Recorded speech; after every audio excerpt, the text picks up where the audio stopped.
Welcome to Module 4. This is the module that is most likely to be skipped over or avoided, and I highly encourage you not to do that, and I'm going to explain why. This is the module for urgent, unwanted, and uncommon situations in your birth. Now, this section is not to put fear into you. Rather, it's to alleviate fears. So we all have our biases. We all have things that we bring into our birth. Maybe it's stuff from a previous birth. Maybe it's birth stories that everyone around us keeps telling their horror stories. And I could go off on a tangent on that, but I won't do that right now. Whatever it is, like we all bring different things into our pregnancies and our birth.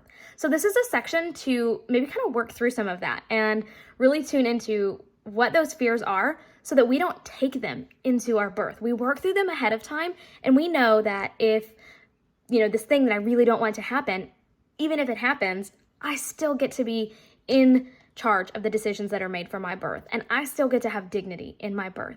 Now, for my first two births, I avoided these kind of questions like the plague. To me, they felt like I was sentencing myself to fail in birth.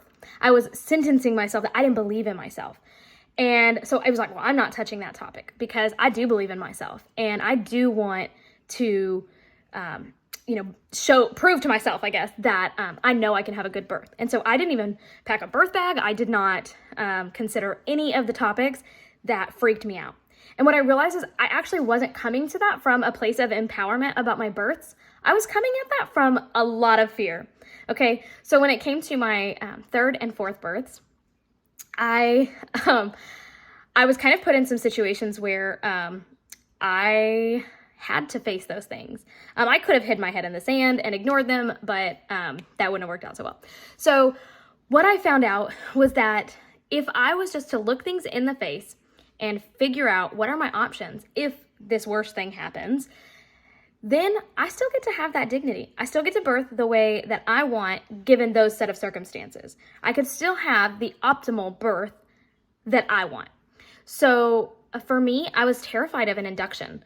I go late with my pregnancies. And so with my third, I had to start looking into what if I had to be induced, and how would I come to terms with that, and what was I okay with in the case of an induction. At that time, I didn't know, actually, I don't have to do anything. I later learned that. With my fourth, I was in the middle of COVID. It was chaos, and I was really scared of having to go into a hospital, wear a mask during birth, and all of the things that came with that. And so being able to look those things in the eye and say, okay, even if this happens, here are my choices, and here's what I would prefer from those choices. It allowed me to stop stressing and stop worrying about all of those little things because I knew, you know what? I can still do what I want given that situation. So another example is a friend of mine who she had 3 beautiful home births, and with her fourth found out due to the positioning of her placenta, she could not have a vaginal birth. It wouldn't be safe for her. It wouldn't be safe for the baby. Now, she was not so set on a home birth that she was willing to put those things at risk. She knew, obviously, she loves her baby. She wants her baby to get here safe.